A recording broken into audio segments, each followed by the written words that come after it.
j'ai vu le visage de ma sœur se décomposer comme un château de sable sous une vague, ses lèvres peintes en rouge s'enfiger en un rictus qui n'était plus du mépris, mais de la terreur pure. Elle avait osé me lancer, devant une salle bondée d'invités snobs, que ma robe était une imitation pathétique de friperie, un costume de clown pour les bas-fonds de Belleville. Et moi, j'ai souri, parce que je savais que ce n'était pas une imitation, c'était l'original, né de mes mains tremblantes dans l'atelier secret d'un génie que j'avais croisé par hasard dans les ruelles de Montmartre. Le créateur s'est levé alors, un homme aux yeux comme des lames, et d'une voix qui a claqué comme un fouet, il a déclaré « Cette robe, c'est la mienne. Et elle, c'est ma muse. » Paris, cette ville qui dévore les âmes faibles et crache les os polis sur le trottoir, m'avait appris une chose, la vengeance n'est pas un cri, c'est un murmure qui s'infiltre dans les veines comme du poison lent. Ma sœur, Héloïse, avait toujours été la favorite, la grande, la belle, celle qui collectionnait les regards comme des trophées, tandis que je, Camille, ramassais les miettes dans l'ombre. Ce soir-là, pour son 30e anniversaire, dans le salon haussmannien de nos parents rue de Rivoli, elle avait transformé ma présence en spectacle.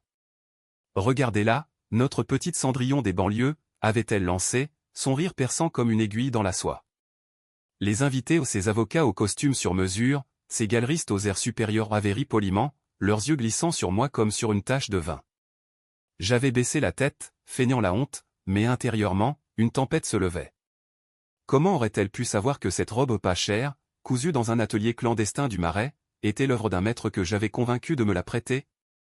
Comment aurait-elle pu deviner que Lucien Duval, le couturier en vogue dont les créations ornaient les podiums de la Fashion Week, était assis à la table d'honneur, incognito, sous le nom d'un vague cousin? Les applaudissements pour Héloïse s'étaient tus, remplacés par un silence poisseux quand Lucien s'était redressé. Il avait ôté ses lunettes, révélant des yeux verts perçants qui balayaient l'assemblée comme un projecteur de scène. « Messieurs, mesdames, avait-il dit, sa voix roulant comme le Rhône en crue, permettez-moi de corriger une erreur flagrante. Cette robe que vous moquez si librement n'est pas une contrefaçon. C'est le prototype de ma collection Éclat brisé, inspiré par les femmes qui se relèvent des ruines. Et Camille ici présente n'est pas une usurpatrice ou elle est l'âme qui l'a inspirée. » Un murmure avait parcouru la pièce, comme un vent froid d'hiver sur la Seine. Héloïse, pâle comme un linceul, avait bredouillé, mais... Lucien? Tu es.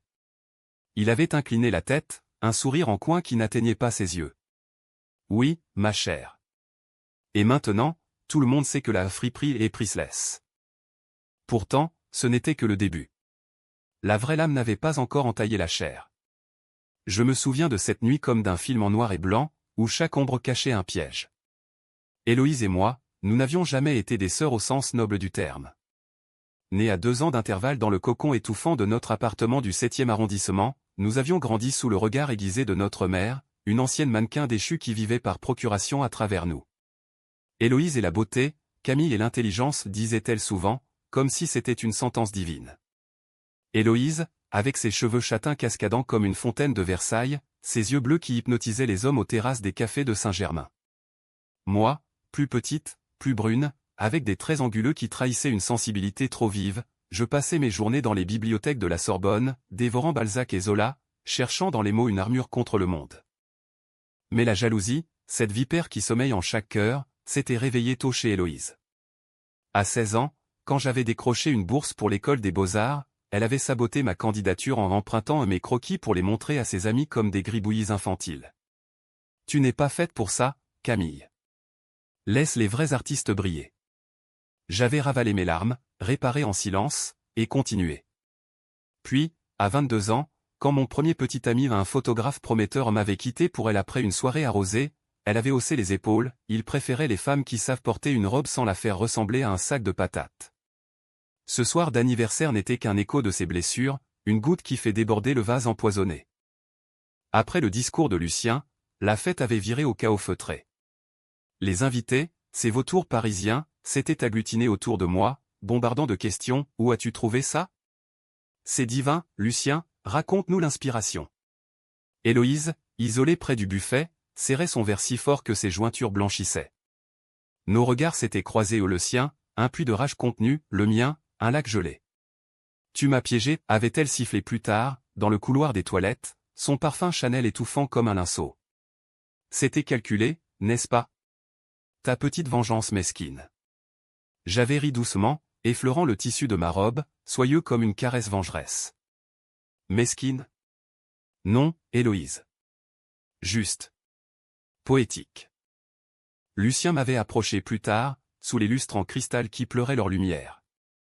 Tu as bien joué, Camille, avait-il murmuré, son accent du sud infusant ces mots d'une chaleur inattendue. Nous nous étions rencontrés 6 mois plus tôt, dans un atelier exigu du Marais, où je travaillais comme assistante anonyme pour payer mes études. Il cherchait une muse pour sa collection, pas une poupée, mais une femme brisée et reconstruite. J'avais posé pour lui, nu sous les néons froids, racontant mes fêlures, la sœur qui volait, la mère qui comparait, le père absent qui préférait ses maîtresses aux dîners familiaux.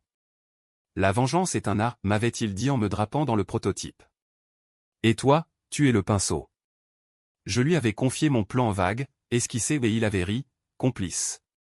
Amène-la à la Fashion Week. Laisse-la voir ce qu'elle a moqué. Les jours suivants, Paris s'était mué en un théâtre de l'absurde. Héloïse, blessée dans son orgueil, avait multiplié les attaques subtiles, des textos venimeux au profit de ton quart d'heure, petite sœur. Les modes passent. Des appels à notre mère pour la retourner contre moi. Camille est jalouse depuis toujours. Elle invente des histoires pour briller. Mère, fidèle à elle-même, avait convoqué un dîner de famille au Fouquet-S, sous les arcades des Champs-Élysées, où les serveurs en queue de pie glissaient comme des ombres. Héloïse est la victime ici, avait-elle déclaré, piquant dans son foie gras. Toi, Camille, tu as toujours été rancunière. J'avais écouté, impassible, sirotant mon vin rouge comme un élixir. Intérieurement, mon cœur battait la chamade au nom de peur, mais d'une excitation malsaine, cette adrénaline du chasseur qui sent la proie s'épuiser. Mais la vraie tempête couvait. J'avais contacté Lucien pour la suite, une invitation exclusive à la présentation de sa collection, où ma robe serait le clou du spectacle. Héloïse, curieuse malgré elle, avait accepté ou pour voir si ton petit coup d'éclat tient la route, avait-elle texté. Le soir de la Fashion Week, au carrousel du Louvre, sous les voûtes séculaires, l'air vibrait d'électricité. Des mannequins filiformes défilaient, leurs pas claquant comme des coups de feu. Et puis, ce fut mon tour pas en tant que modèle, mais en tant qu'invité d'honneur, escorté par Lucien lui-même. Héloïse, assise au premier rang avec ses amies influentes, avait applaudi mollement au début. Puis, quand j'avais gravi l'escalier central, la robe scintillant sous les spots, un silence avait tombé. Lucien, micro en main, avait annoncé, et voici l'âme de l'éclat brisé, Camille, ma sœur de cœur, celle qui a transformé la moquerie en diamant. Le choc l'avait frappé comme une gifle. Ses yeux s'étaient écarquillés, sa main couvrant sa bouche. Les flashs crépitaient, les murmures enflaient, c'est elle, la muse. Héloïse s'était levée, titubante, et avait fui vers les coulisses, où je l'attendais, sereine. Pourquoi, avait-elle haleté, les larmes ruisselant sur son maquillage impeccable. Parce que tu m'as appris à haïr, Héloïse, avais-je répondu, ma voix un fil d'acier. Et maintenant, tu sais ce que ça fait d'être l'ombre. Elle s'était effondrée contre un pilier, sanglotant, tandis que dehors, Paris applaudissait mon triomphe. Pourtant, la nuit n'apporte pas toujours la paix. Allongé dans mon petit studio de Bastille, écoutant la rumeur des voitures sur la place, je me demandais si la vengeance guérit ou ronge. Héloïse m'avait appelé à l'aube, sa voix brisée, « Pardonne-moi, Camille. » J'étais perdu. J'avais raccroché sans un mot, mais le doute s'insinuait.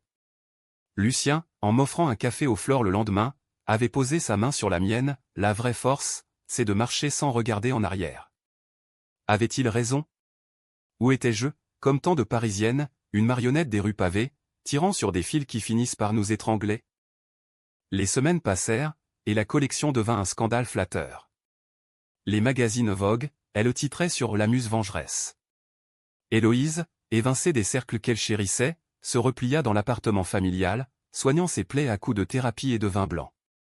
Mère, pragmatique, avait switché de camp, Camille, ma chérie, on dîne ensemble ce soir? Père, de passage d'une de ses escapades lyonnaises, m'avait envoyé un chèque fier de toi, fiston. Mais la solitude, cette compagne fidèle, me rongeait. Dans les miroirs des boutiques de la rue du Faubourg Saint-Honoré, je voyais non plus la laideur d'antan, mais un masque beau, certes, mais vide. Un soir de pluie battante, Héloïse frappa à ma porte, trempée comme un chien abandonné. Je veux comprendre, dit-elle, entrant sans invitation. Nous nous assîmes sur mon canapé usé, face à face, pour la première fois sans armes. Elle parla au désert, des abysses. De sa peur d'être laide intérieurement, de nos parents qui l'avaient surélevée pour mieux la briser. Je te haïssais parce que tu étais libre, Camille. Libre de tes rêves, même si tu trébuchais. Je l'écoutais, et pour la première fois, la vipère en moi se tut. Et moi, je te haïssais parce que tu étais aimé, avouai-je. Nous pleurâmes, non de rage, mais de ce vide partagé. Lucien m'invita à son atelier ce jour-là, pour une nouvelle collection Rédemption. « Veux-tu être ma muse encore » demanda-t-il. Je déclinai doucement, non. Mais peut-être une amie. Paris, impitoyable, nous avait forgés dans son creuset. Héloïse et moi, nous recommençâmes pas comme avant, mais différemment. Des dîners aux zincs du Procope, des rires forcés qui devinrent vrais. La vengeance avait ouvert la porte, le pardon, peut-être, la refermerait. Mais dans les nuits solitaires, quand la tour Eiffel clignote au loin, je me demande, ai-je gagné, ou suis-je simplement survivante? La réponse flotte comme un brouillard sur la Marne insaisissable, éternelle. Je me souviens du goût amer du champagne tiède sur ma langue quand les rires ont éclaté. C'était comme si la pièce entière, ce salon aux moulures dorées, au tapis perçant étouffant les pas, s'était liguée contre moi. Héloïse, perchée sur son trône improvisé de coussins brodés, agitait sa flûte avec la grâce d'une impératrice déchue. Oh, Camille, chérie, cette robe. D'où vient-elle? Un marché aux puces de Clignancourt? Elle a l'air si authentique dans sa laideur. Ces mots, lancés comme des flèches empoisonnées, avaient transpercé l'air chargé de parfums capiteux. Les invités, une quinzaine de spectres en smoking et robes de cocktail avaient pouffé, leurs yeux pétillants de ce mélange pervers de pitié et d'amusement. J'avais senti mes joues s'empourprer, non de honte, mais de cette colère sourde qui bouillonne au fond des tripes, prête à jaillir. Pourtant, je n'ai rien dit. J'ai incliné la tête, feignant l'humilité de la petite sœur effacée, celle qui sait sa place sous le tapis. Intérieurement, mon esprit cartographiait la pièce, les sorties, les alliances fragiles, les faiblesses exposées. Lucien était là, au fond, près de la cheminée où crépitait un feu d'artifice contenu. Il avait hoché imperceptiblement la tête, son signal attend mon heure. Comment en étions-nous arrivés là? Tout avait commencé 3 mois plus tôt, dans les entrailles humides du Marais, où les artistes se terrent comme des renards. J'avais atterri dans l'atelier de Lucien par un coup de dé du destin. Étudiante en arts plastiques à la Sorbonne, je chaînais les jobs précaires, serveuse aux petits zincs, retoucheuse freelance pour des tailleurs italiens de passage. Ce jour-là, une commande urgente m'avait mené à son entre une mansarde aux murs tapissés d'étoffes volées au vent, où l'odeur de teinture et de sueur se mêlait à celle du café noir. Lucien, la quarantaine athlétique, cheveux poivre et sel en bataille, m'avait jaugé d'un regard qui disséquait l'âme. Tu as des mains d'artiste, petite. Mais tes yeux. Il raconte une histoire de fracture. J'avais haussé les épaules, piquant l'aiguille dans le tissu. Les fractures, c'est mon quotidien, monsieur Duval. Ma sœur pense que je suis une erreur de casting dans la famille. Il avait ri, un son rauque comme le métro à l'heure de pointe. Les sœurs. Les pires muses et les plus féroces critiques. Raconte-moi. Et j'avais raconté le filet continu, sans filtre. L'enfance volée, les comparaisons incessantes, les vols subtils d'Héloïse, mes idées pour ses présentations scolaires, mes amis pour ses soirées. Lucien avait écouté, cousant en silence, puis m'avait drapé dans un prototype une robe fluide, noire comme la nuit parisienne, brodée de fils d'argent évoquant des cicatrices. Porte-la à son anniversaire. Et invite-moi comme cousin éloigné. Laisse-la mordre à l'appât. Le plan était simple, machiavélique dans sa pureté. Pas de violence physique, non, la vraie lame est celle qui tranche l'ego. Héloïse, publicitaire freelance dans une agence du 8e, vivait pour les apparences, son feed Instagram impeccablement curaté, ses brunchs au café de fleurs avec des influenceuses aux lèvres gonflées. Me rabaisser était son sport olympique, une façon de se rappeler qu'elle était la reine. Ce soir-là, elle avait surpassé elle-même, sa robe, un fourreau rouge sang de chez Dior Vintage, moulait ses courbes comme une seconde peau. Regardez, mes amis, comment Paris recycle ses déchets chics, avait-elle gazouillé, pointant ma tenue d'un ongle manucuré. Le silence qui avait suivi le lever de Lucien fut un vide abyssal. Il s'était avancé, écartant les invités comme Moïse la mer Rouge. Permettez-moi, Héloïse, de vous présenter le vrai crime de mode ici. Sa voix, modulée comme un opéra, avait captivé. Cette friperie est le cœur battant de ma prochaine collection. Camille n'est pas une voleuse ou elle est la collaboratrice qui a insufflé la vie à ses fils. Les flashs des téléphones avaient jailli, immortalisant son visage Héloïse, figée en statue de sel. Elle avait tenté un rire forcé. « Lucien, tu plaisantes ? C'est charmant, mais... » Il l'avait coupé, implacable, charmant ? C'est révolutionnaire. Et vous, ma chère, venez de l'insulter devant la presse mode que j'ai conviée incognito. Car oui, j'avais veillé à cela, 2 journalistes de l'Officiel, déguisés en cousins, notant chaque mot. Le lendemain, les titres fleurirent, scandale à l'anniversaire, une sœur moque l'héritière de Duval. Héloïse m'appela à 6 heures du matin, sa voix un râle, « Tu vas me détruire pour une robe ? Espèce de salope calculatrice. » J'ai respiré profondément, le soleil levant caressant les toits de tuiles roses. Pas pour une robe, Héloïse. Pour toutes les fois où tu m'as enterrée vive. Et j'ai raccroché, le cœur gonflé d'un triomphe amer. Mais la vengeance, comme le Beaujolais, laisse un arrière-goût. Dans les jours qui suivirent, je déambulais le long de la Seine, les berges humides sous mes pas, questionnant le reflet dans l'eau trouble. Était-ce justice ou sadisme ? Lucien m'invita à dîner au tour d'argent, surplombant Notre-Dame encore en échafaudage. Tu as du feu en toi, Camille. Mais le feu consume si on ne le nourrit pas bien. Ces mots, prononcés entre 2 bouchées de canard, me troublèrent. Il n'était pas seulement un allié, il était un miroir, reflétant mes fêlures avec une tendresse inattendue. Héloïse, de son côté, contre-attaqua subtilement. Des rumeurs murmuraient à nos cercles communs, Camille a payé Lucien pour le rôle. Une pute des arts. Mère, alertée, m'appela, reviens à la maison, ma fille. Ton père veut te voir et arranger ça. Le dîner familial fut une arène, père, en costume 3 pièces, fumant son cigare comme un volcan, mère, agitant ses perles comme un rosaire. Héloïse est désolée, mentit-elle. C'était une blague. Héloïse, yeux baissés, murmura, pardon, sœurette. Mais ses ongles enfoncés dans sa paume trahissaient la haine. Je partis sans dessert, la rage renouvelée. C'est alors que Lucien proposa l'escalade, la Fashion Week. Fais d'elle ton témoin. Laisse-la voir l'empire que tu bâtis sur ses ruines. J'acceptai, et le piège se referma. Les rues du Marais, ces veines palpitantes de Paris, étaient mon refuge et ma prison. Après l'anniversaire, je m'y réfugiai comme une ombre, slalomant entre les boutiques aux vitrines miroitantes et les cours intérieures où les chats miaulaient leurs secrets. L'atelier de Lucien était un sanctuaire aux murs lézardés par l'humidité, rouleaux de soie empilés comme des cadavres d'éléphants, et au centre, sa table de travail, un autel païen jonché d'épingles et de croquis froissés. « Viens, Muse » m'avait-il texté ce matin-là, après une nuit blanche hantée par les échos des rires d'Héloïse. J'y étais allé, le cœur lourd de doute, mais les mains prêtes à coudre. Il m'attendait, torse nu sous un gilet de velours usé, taillant un bustier avec la précision d'un chirurgien. « Assieds-toi. Parle-moi de l'après. » J'ai obtempéré, versant le flot, les appels incessants de mère, les likes assassins sur Instagram où Héloïse postait des selfies résilientes avec des captions cryptées où certaines sœurs construisent, d'autres démolissent Family First. Lucien avait hoché la tête, ses ciseaux claquant rythmiquement. La famille, c'est le premier champ de bataille. Ma propre sœur m'a volé mon premier défilé au copier les modèles, paradé comme si c'était à elle. J'ai brûlé les bridges, et regardez-moi, j'ai Paris à mes pieds.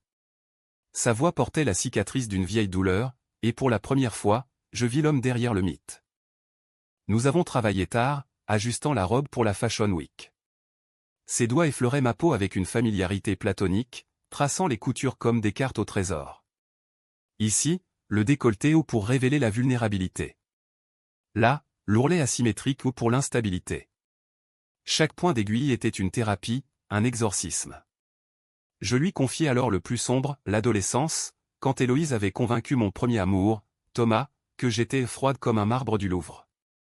Il m'avait quitté pour elle, et j'avais trouvé refuge dans les toits de Belleville, fumant des Gauloises volées en regardant les lumières de la ville comme des étoiles moqueuses. Elle m'a appris la solitude, conclus-je. Lucien posa son outil, me fixant intensément. Utilise-la. Transforme-la en armure. Dehors, Paris bruissait au klaxon des taxis jaunes, rire des touristes au BHV, odeur de crêpes chaudes se mêlant à celle des égouts. Je rentrai à pied, le long du canal Saint-Martin, où les péniches rouillées berçaient leurs secrets. Mon téléphone vibra, un message d'Héloïse. Rencontrons-nous. Café de la Paix, demain midi. Pas de piège. J'hésitais, le pouce suspendu.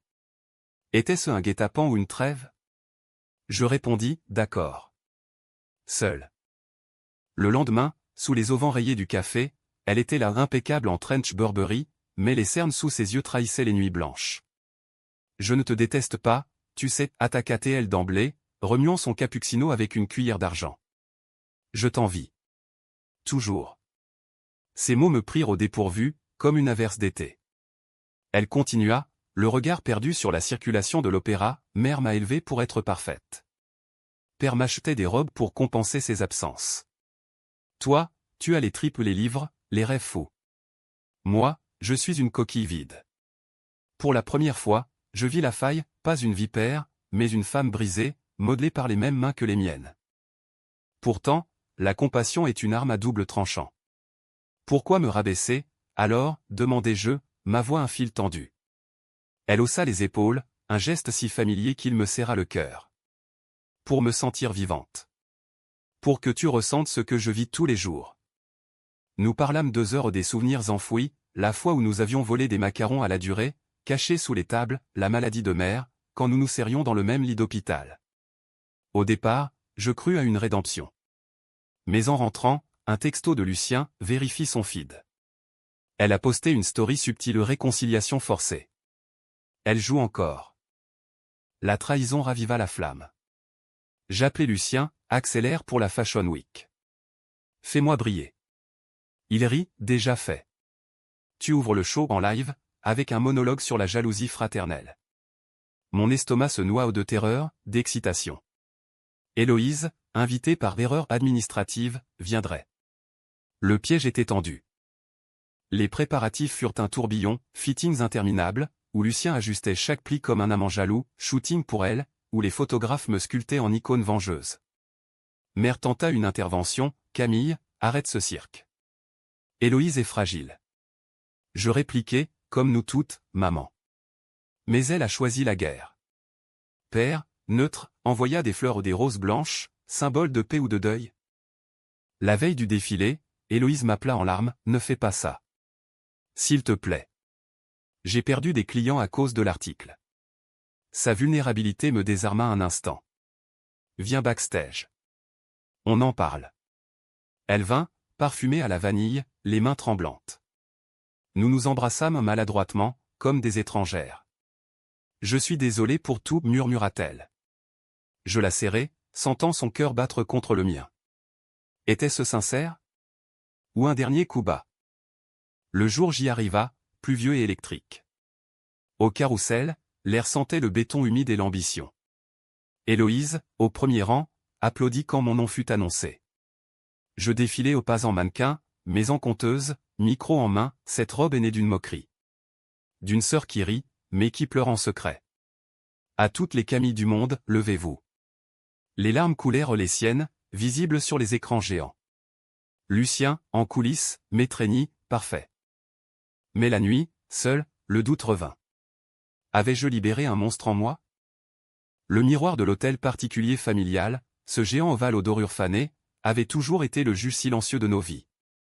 Enfant, je m'y postais des heures, traçant du doigt les fissures invisibles, me demandant si elles reflétaient mon âme fracturée. Après la Fashion Week, je m'y retrouvais face à Héloïse, notre reflet superposé comme un palimpseste de douleur. Regarde-nous, dit-elle, sa voix un écho creux.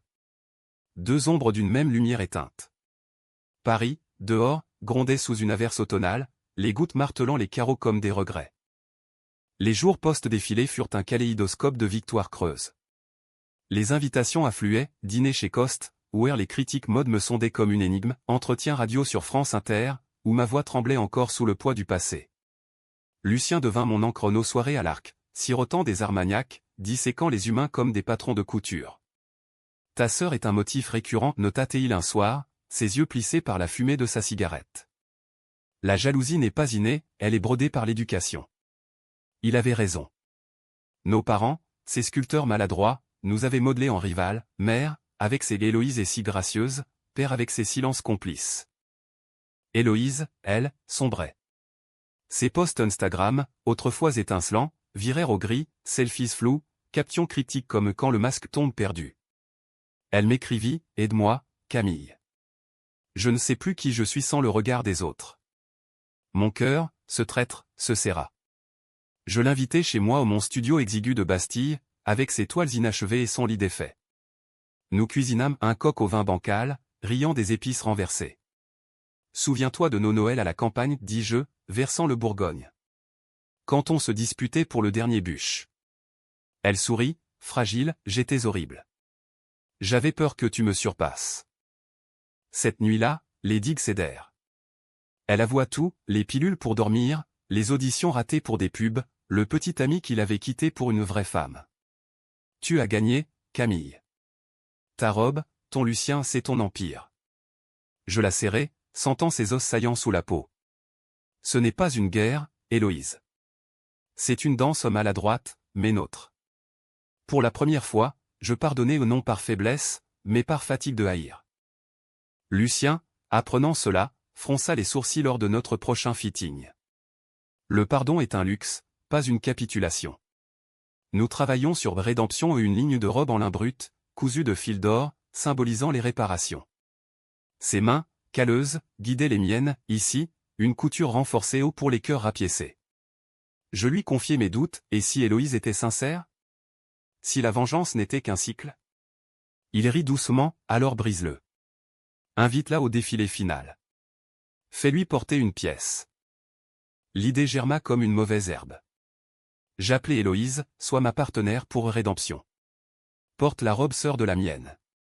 Elle hésita, puis accepta, voix chevrotante, d'accord. Pour nous réparer.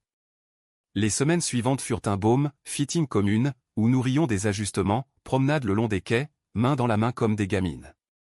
Mère, stupéfaite, organisa un dîner réconciliateur au Plaza Athénée, où père, éméché, porta un toast à mes filles les reines de Paris. Mais les ombres persistent. Un soir, fouillant mon courrier, je trouvai une lettre anonyme, Héloïse n'a pas changé. Elle complote avec un journaliste pour te discréditer. Mon sang se glaça. Était-ce un fantôme du passé, ou ma paranoïa? Je confrontai Héloïse, c'est vrai? Elle pâlit, non. C'est une ex-amie jalouse. Mais le doute s'installa, poison lent. Le défilé arriva, cathédrale de lumière au palais de Tokyo. Héloïse et moi défilâmes côte à côte où elle en or pâle, moi en argent sombre. Les applaudissements tonnèrent, un mur de son. Lucien, en coulisses, nous embrassa les joues, vous êtes l'œuvre. Ce soir-là, nous fêtâmes au Buda-Bar, vin coulant comme un fleuve. Héloïse murmura, merci. Tu m'as sauvé. Mais dans ses yeux, un éclat de gratitude ou calcul. La lettre revint, plus insistante. Je décidai d'enquêter seul, arpentant les bars du sentier où les ragots coulent comme l'absinthe. Une ancienne collègue d'Héloïse lâcha, elle a pitché une histoire sur ta montée en flèche frauduleuse. Pour se venger. Le monde vacilla. La réconciliation n'était qu'un voile. Je rentrai, brisé, et appelai Lucien, c'est fini. La vengeance recommence. Il soupira, ou alors, confronte-la. Une fois pour toutes.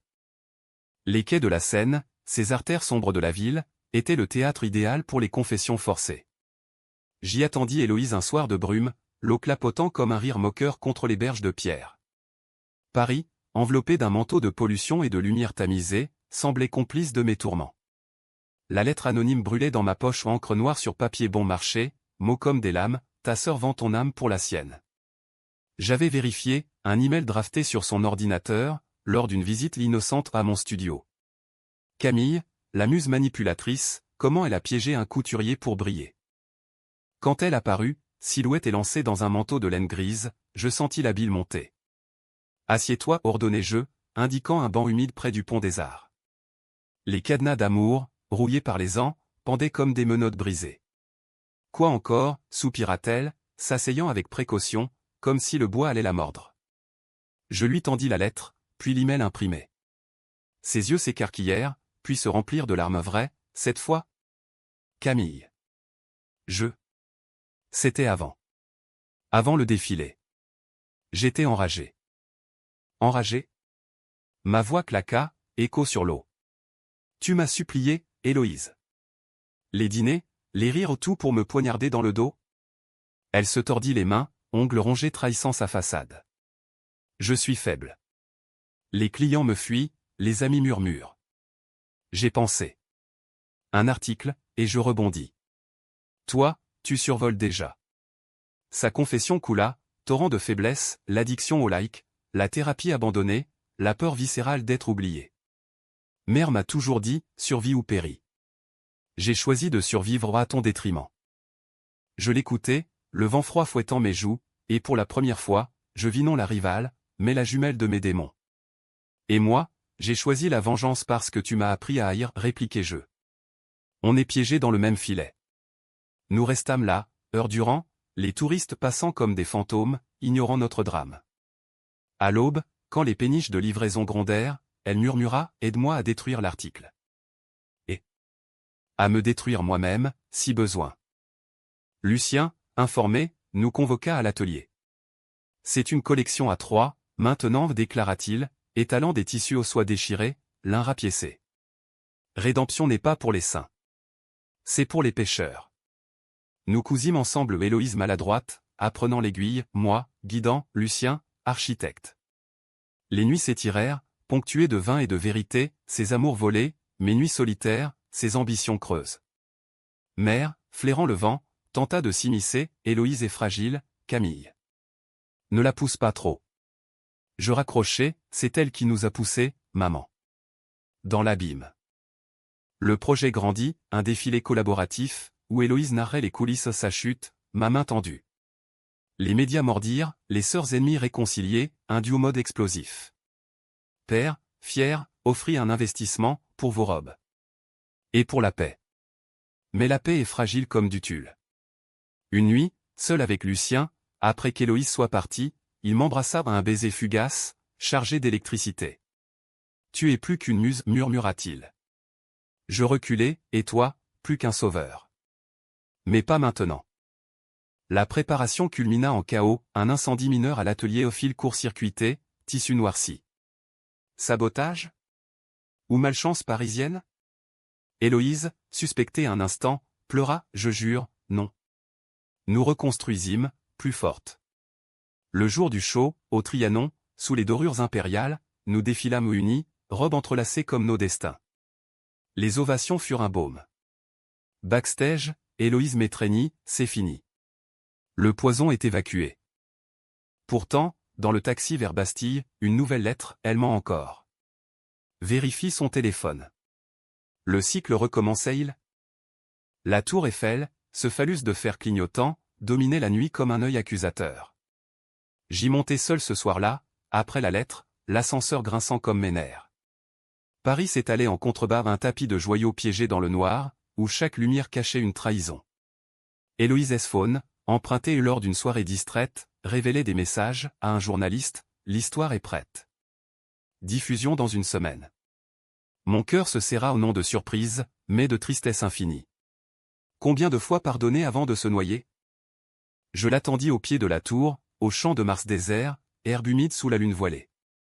Pourquoi, demandai-je quand elle arriva, essoufflée, son écharpe défaite. Le défilé, les rires tout pour ça? Elle s'effondra sur un banc, visage dans les mains.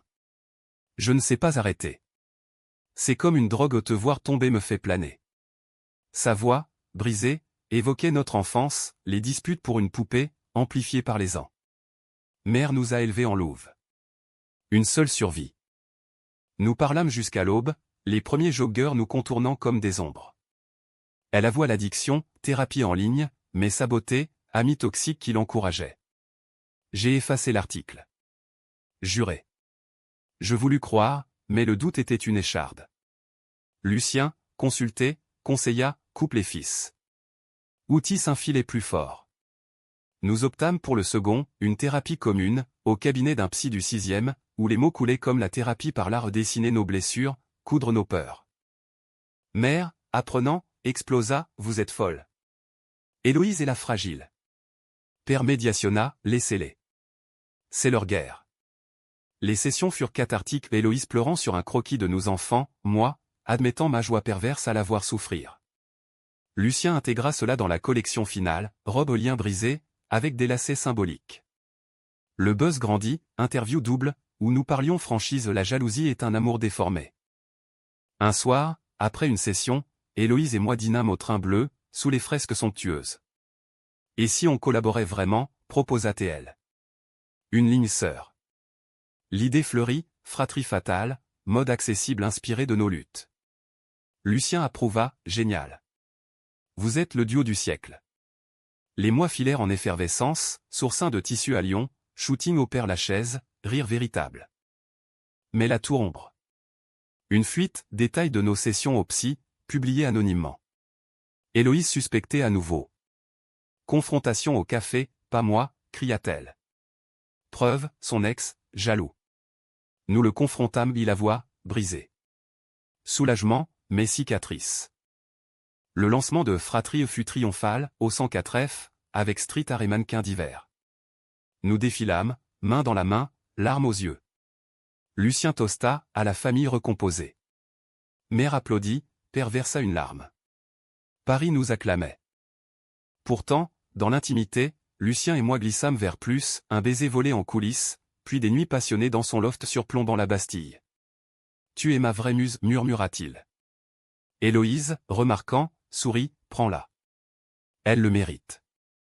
L'aube sur la Seine, ce voile rosé effaçant les péchés de la nuit, marqua notre renaissance. Héloïse et moi, assises sur un ponton près d'Austerlitz, regardions les eaux troubles charrier les feuilles mortes métaphores de nos vieilles rancunes. On a survécu, dit-elle, sa voix légère pour la première fois. Pas gagné. Survécu. Je hochai la tête, le vent salé de la Marne lointaine caressant nos visages. Paris, ville de loups, nous avait mâché et recraché plus forte, cousue de fil d'or. Fratrie fatale explosa, commande en ligne, pop-up à Colette, couverture de Marie-Claire. Héloïse trouva son équilibre aux consultantes mode, loin des spotlights toxiques. Moi, avec Lucien, explorer l'intime, voyage à Deauville, où les vagues lavaient les doutes, nuit à dessiner, nus sous les draps, nos corps comme toiles vivantes. Pas de muse, insistai-je un matin, café fumant en main. Partenaire. Il rit, égalité, alors. Mère changea, thérapie familiale, où elle admit ses failles, j'ai comparé pour vous pousser. Erreur. Père, stable pour une fois, investi plus, pour l'héritage des filles. Les dîners devinrent joie au rire au lieu de pique, toast à l'avenir. Pourtant, les échos persistaient. Une dernière lettre, félicitations. Mais surveillez les ombres. Nous rîmes au paranoïa résiduel. Héloïse se maria à un designer discret, rencontre à un shooting. Moi, Lucien proposa un atelier commun. Vie commune? J'acceptai, cœur gonflé. Un an plus tard, au même salon haussmannien, nous fêtâmes pas un anniversaire, mais notre renaissance. Héloïse leva son verre, à la sœur qui m'a brisé. Et recollé. Je répondis, à celle qui m'a appris à voler. Paris, dehors, scintillait non comme un piège, mais une promesse. La vengeance? Un chapitre clos. Le vrai drame, l'amour, tordu mais triomphant. Et dans le miroir, désormais, je voyais non des fractures, mais un kaléidoscope beau, entier.